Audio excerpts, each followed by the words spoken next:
So, hello and welcome back yet again to another week of exploring Azeroth. And this week, we are going to go through the Dustwallow Marsh, an area that I feel like a lot of people skip. I mean, everybody knows about Theramore, everybody knows about the bombing and all of that, but there's some really cool stuff in Dustwallow Marsh.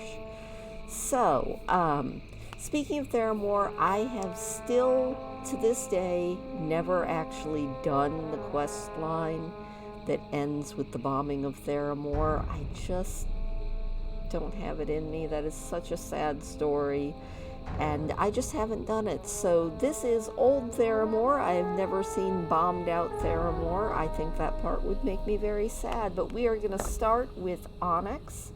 She's going to do about half of this zone, and then we will flip over to Beryl, who will explore Theramore itself and the amazing Alcaz Island, and possibly one of my favorite places in Kalmandor, that I've found so far. So we're going to start right here. We are at the Shady Rest Inn. It is an inn that mysteriously burned down. The two people that came to investigate it were implicated and then killed. But if you investigate long enough, you find out the truth behind what happened. And this mystery can be solved either on the Horde or the Alliance side. Now, Inspector Tarim is not all that excited about you if you are a Horde player, but you can still help him figure out the mystery. He says, "What are you doing here? Do you wish to defile the ashes of this slain family further? Leave this place. You are not welcome." For the But Alliance. you can definitely pick up the quests and solve it, even if you do happen to be a Horde player. So we are going to just kind of venture around. Now, there was one other thing that I did see here when I was running around before I started filming, and that is this rare mob. He does not attack you, but he is the creepiest looking pig I think I've ever seen. He's wearing armor. He kind of disturbs me, but at the same time, I'm kind of curious to see if I tame him if he keeps the armor. And since Onyx is a hunter, we can totally do that. Come here, Scruff. You love me. So let's see if he keeps... Oh my gosh, he does. He keeps the armor. That's awesome. And he keeps the name. So there you go. If you didn't know, and if he happens to be right here by the Shady Rest Inn, you too can get this incredibly cute... Okay, I know I said he was disturbing, but now that he's my pet, I happen to think he's incredibly cute. So, alright, well, that is a good thing to know. Alright, Scruff, off to the stable with you. And let's go on and keep exploring. I'm actually kind of excited. I ended up with a new pet out of this. That's kind of cool. Alright. Now, if you are on the Horde side, you have one major questing hub that is Horde only, and you also have one questing hub that is neutral in the Goblin Run city, but there's another rare that you could probably tame. Not nearly as cute, though. Alright, but anyway, the Horde side questing hub is Brackenwall Village. It is a village run pretty much entirely by ogres, who were one of the major inhabitants of this area before the humans and the orcs and everybody else came in. A few interesting things. Ogmar, the butcher, does have a few recipes. If you are a recipe completionist, he is a good one to go to because he sells the heavy crocolisk stew and dragon breath chili, which has the added effect of periodically making you breathe fire, which is really cool. I kind of enjoy that. Other than that, there really isn't much to this village. It's basically just your average questing hub. Now you can go further in and you will end up in the, I think it's Bluefin Marsh. And you can also find the Dark Mist Cavern, which is a creepy old mine that is filled with spiders because everybody loves spiders, right? Right. And if you go all the way to the back, there's a big old brood mother spider in the back of this mine, and that's about it. Unless you happen to be a miner, in which case I think it's iron that you find in this mine. But don't quote me on it because Onyx here doesn't do the mining, and I wasn't paying attention when I brought Beryl in there. So yeah. You have the Dark Mist Cavern. You have another, looks like, burned out human house with somebody's skull and a pile of rope there. That doesn't really look like a human skull. I'm not sure what kind of a skull I would think that is, other than creepy. But yeah, you've got the occasional burned out house. Dustwallow Marsh is a very large, almost trackless jungle. And one trivia note that I found out was that both Horde and Alliance were kind of disgusted by the trees that are growing here, and they didn't really enjoy building with them. So I thought that was an interesting little piece of trivia. Now over here you have the Blackhoof Village. These are some renegade Tauren. They are hostile to you no matter what faction you're in. And they have something to do with the Shady Rest Inn. That's all we'll say, because I would love it if you would go and do the quest line if you haven't. It's kind of a fun little whodunit mystery. Now over here we have North Point Tower. That is where some Theramore soldiers are, but they're also hostile to both sides, because Theramore, if you are back in time in the pre-Cataclysm days, which is where the main part of this story is set, you will quickly discover that Theramore is having some issues. And that's all I'll say about that one. Now, right up here, we have Witch Hill, which is kind of interesting in that there are ghosts and zombies that are patrolling around here, but interestingly enough, they have nothing to do with the Lich King. They were all brought to life by a sorcerer that you end up fighting. And you pick up those quests here in Swamplight Manor, and I just now realize that this is also a neutral quest set, so very good to know. Alright, we're going to fly on a little bit more here, and we are also going to avoid Theramore because of all the places that Onyx can go, Theramore is not one of them. There's also a wrecked Zeppelin out in the middle. It's Beasel's wreck, even if Beasel is no longer on it. Beasel is now, I do believe, at Light's Hope Chapel. But his Zeppelin wrecked out here in Dustwallow Marsh. So there's that. And there's one other little hut that you can go to that I think I've managed to lose because I'm good at that. Now we also have the Direhorn Post. As you can tell, they are also a hostile encampment of Tauren. So basically everything in Dustwallow Marsh would enjoy killing you greatly. Also, I just realized Is it just me, or does anyone else see a face in these trees? Might just be me. We're gonna hope it's just me, because that's kind of creeping me out now. Now, one huge thing that happens to be in Dustwallow Marsh is the Dragon Mark. It is an encampment of the black dragonflight. They are here, they are up to no good, and part of the no good that they are up to is doing Onyxia's bidding. If you would like to kill Onyxia, this is where you go to do it. This is Mudsprocket. It is a very teeny tiny neutral questing hub. They have a very funny ogre who is in the inn, and everyone except for him would like him to leave. He's kind of happy there. But pretty much the goblins and everybody else would like him to leave, even though he refuses because he says it's the only place he fits.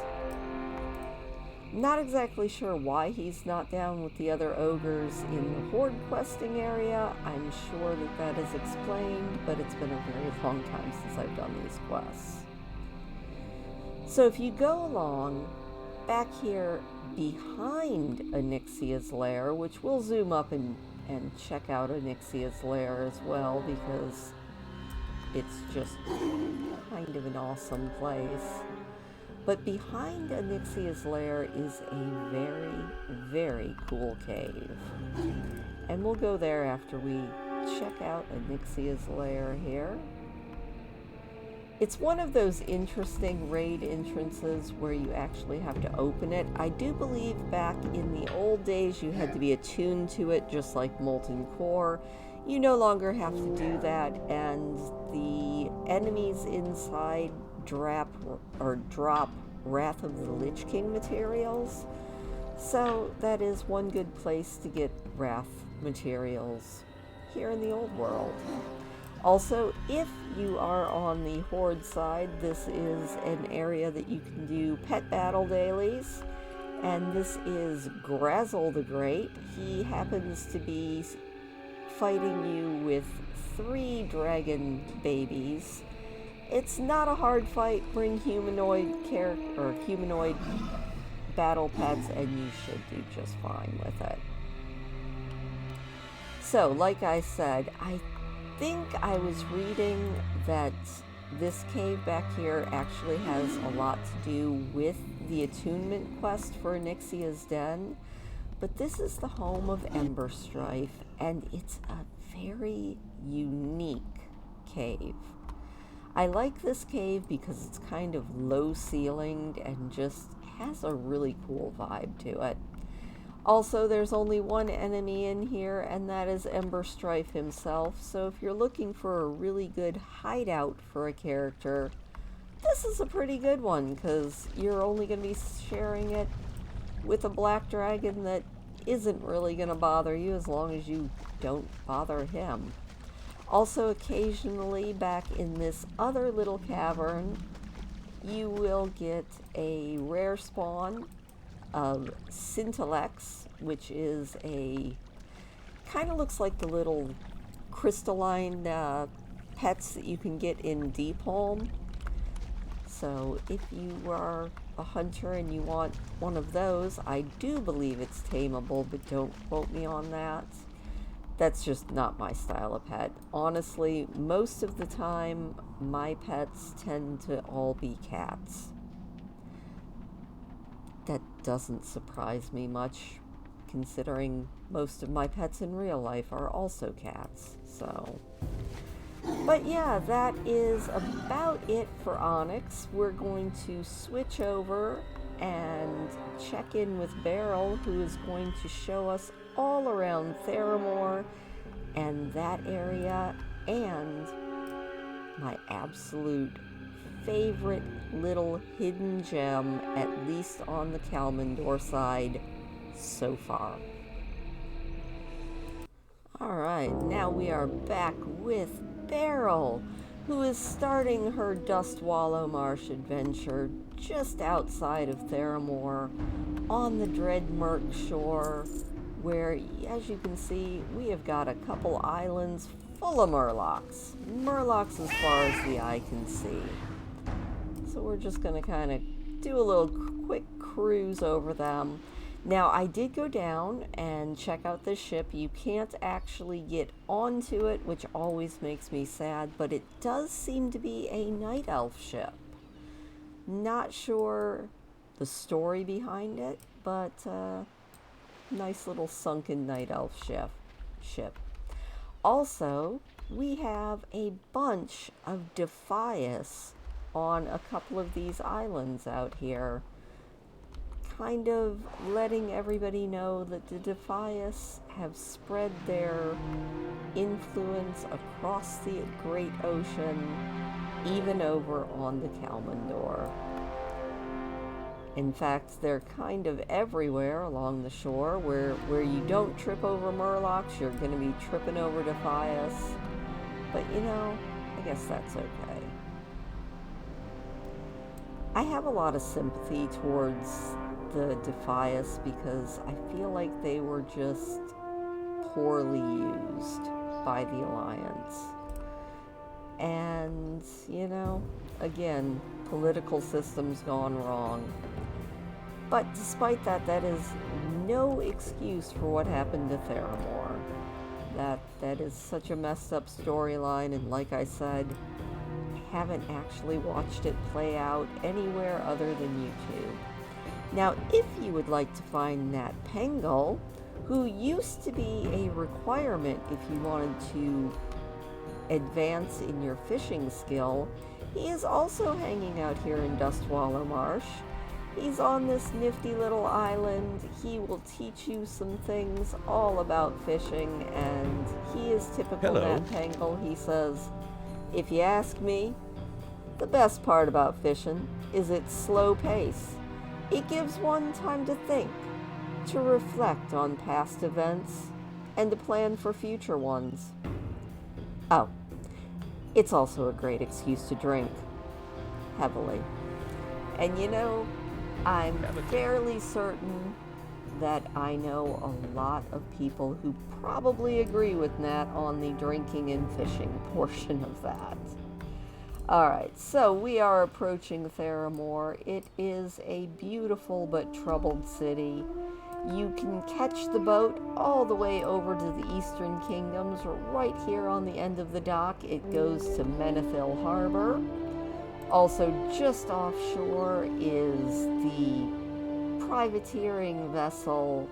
I think it is called, come on, wow, mini-map, tell me what the name of this ship. Can't find it and already forgotten it. But this is where the Theramore deserters. There's a lot of people in Theramore and they don't like the way things are being run. And if you are an Alliance side player, you can kind of help root out the deserters and bring them to justice. But if you don't want to do that, and you just want yet another beautiful Alliance ship that you can claim as your own, well then, you've got this one that is docked right here off of Theramore, and I'm just going to keep running into things. But this is possibly one of the better houses, and I am saying that in air quotes, but for me, as always, it counts as a house. You have a chair you can sit on, a table you can eat at, and a bed that you can sleep in. And you even have hammocks out here for all of your friends to sleep. So, I happen to really like these ships. And I wish that they were in more places, although Battle for Azeroth, when we get to touring that area, has quite likely the best ship in World of Warcraft, but it's going to be a while before we get there. Now here in Theramore, you can see there are several guard towers. There are a lot of, well, how are they putting them? I think they're just calling them restless guards, deserter agitators, and you have got to root them out and figure out the plot. You also have, this is almost a capital city, if a very small one. And it's actually a pretty cool place because you've got a couple really nice house-type buildings in it. So y'all know that is exactly right my cup of tea, and it makes me very happy. And you have this giant canopy bed. I do love the giant canopy beds. So there's another housing option. Since Blizzard just won't give us our housing, we have to pretend that we have them. You also have a stable over here, and I am pretty sure that if you are human or you have the right reputation, yep. What are you looking for? This guy right here will totally sell you some horses. If you don't already have them. You've got your mining and blacksmithing area, a giant central keep, a very nice inn, and if you didn't know this, and you actually have Theramore not phased into the giant smoking hole in the ground, there's also an auction house and a bank here. You can also find Jaina, some portal trainers.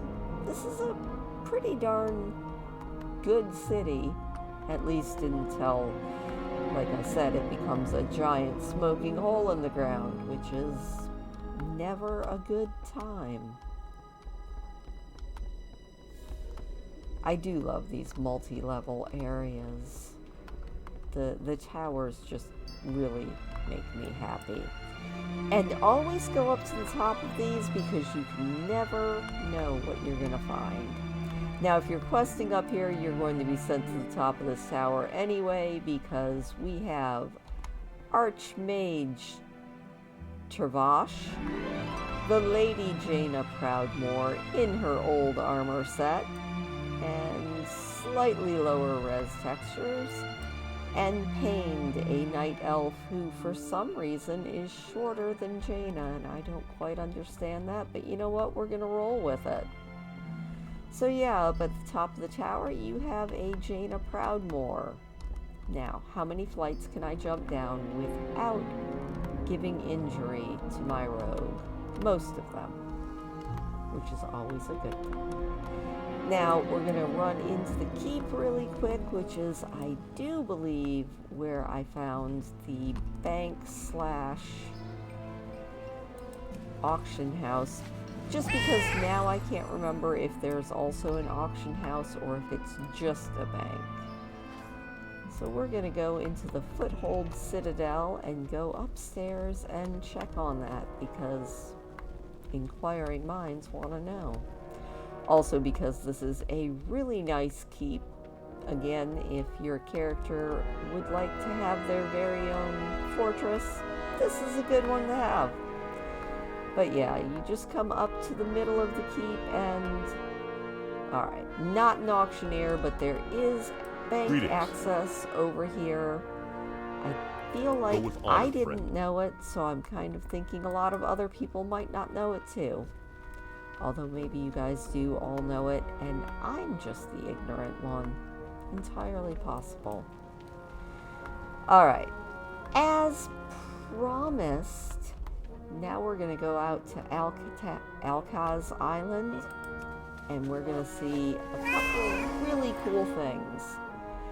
Now, Alkaz Island, back in the old days, those olden days of yore, actually is where King Varian Worm was kept prisoner. He's no longer there, obviously. I mean, he's kind of sort of dead. But now it has been taken over by a mad gnome and all of his mechanicals.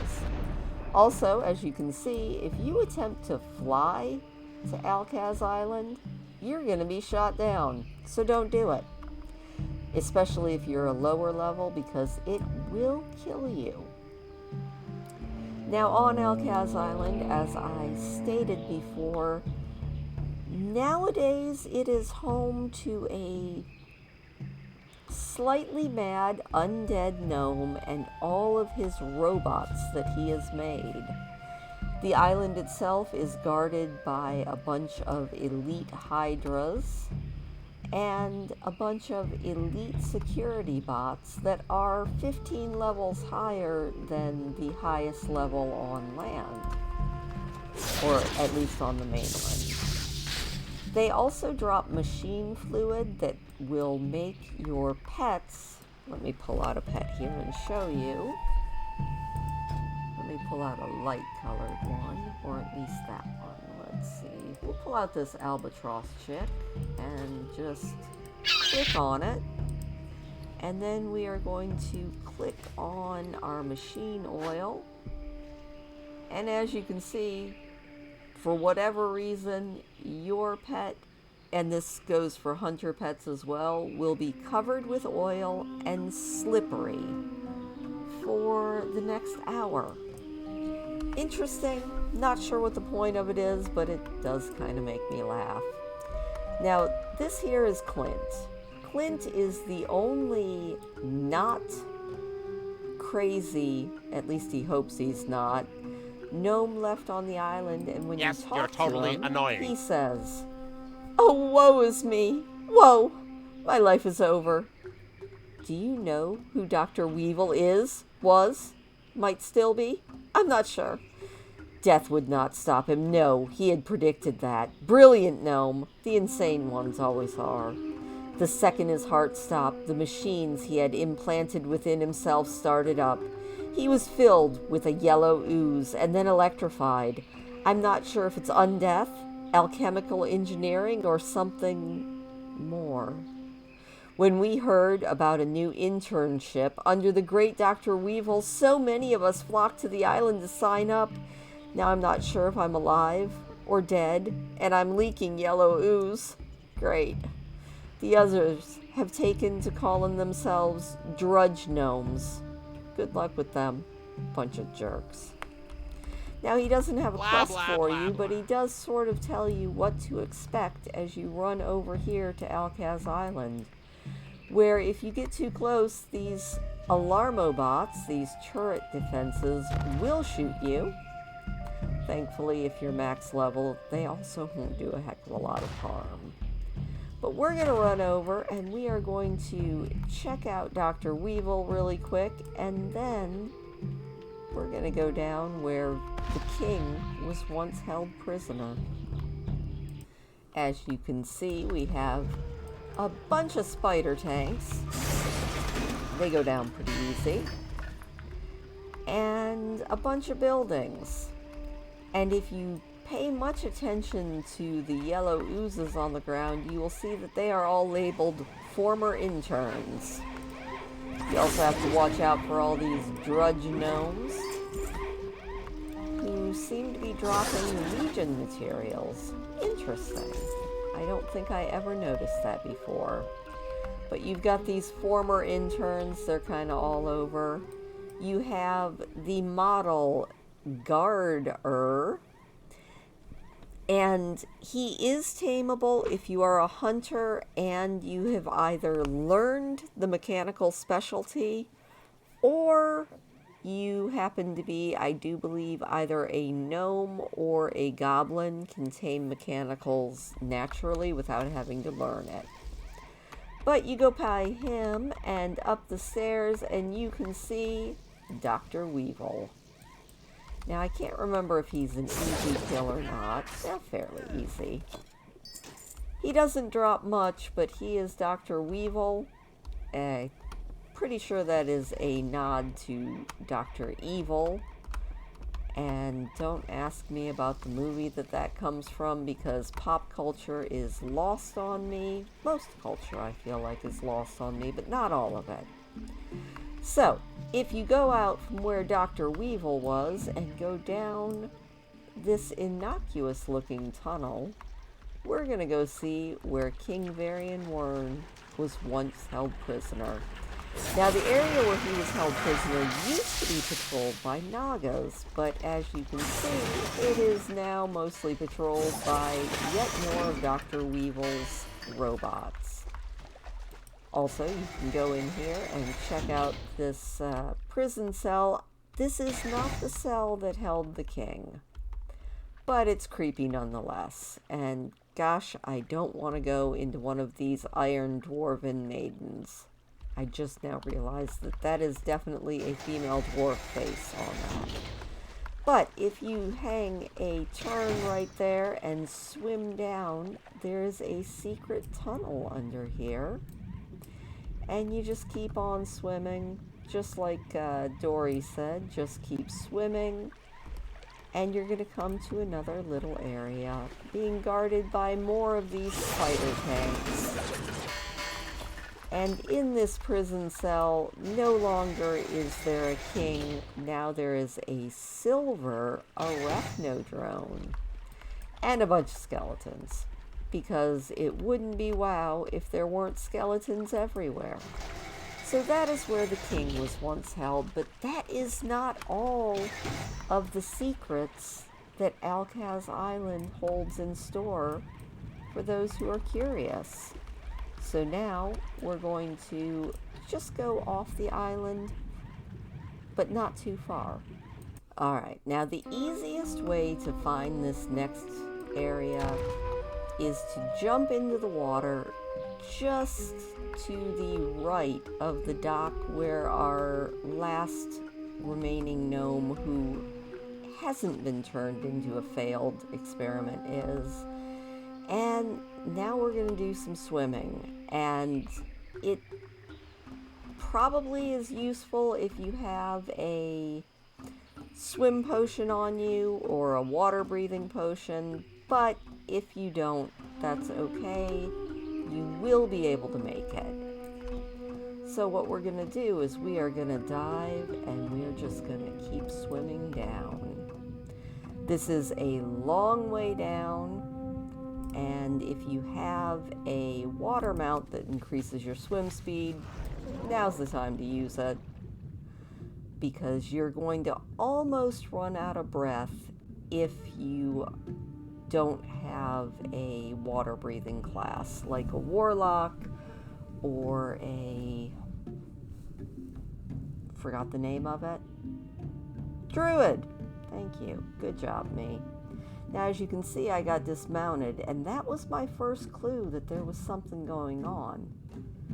So we're just going to keep on swimming down, just keep going down as we almost run out of air until you see the ground kind of change colors, and you turn and realize that there is a cave here. Now, we're going to head into this cave, and I'm pretty sure that this has something to do with Legion jewel crafting, like a quest for it, but I've never taken a jewel crafter all the way through Legion, so I never knew that this was here. Also, if you happen to have a warlock friend, I've done this once with a warlock friend. You can go all the way down to the bottom of that black area. It's extremely deep. There's nothing down there, but it was worth the swim. It took, I think, almost a full minute to reach the bottom, which is a little bit insane.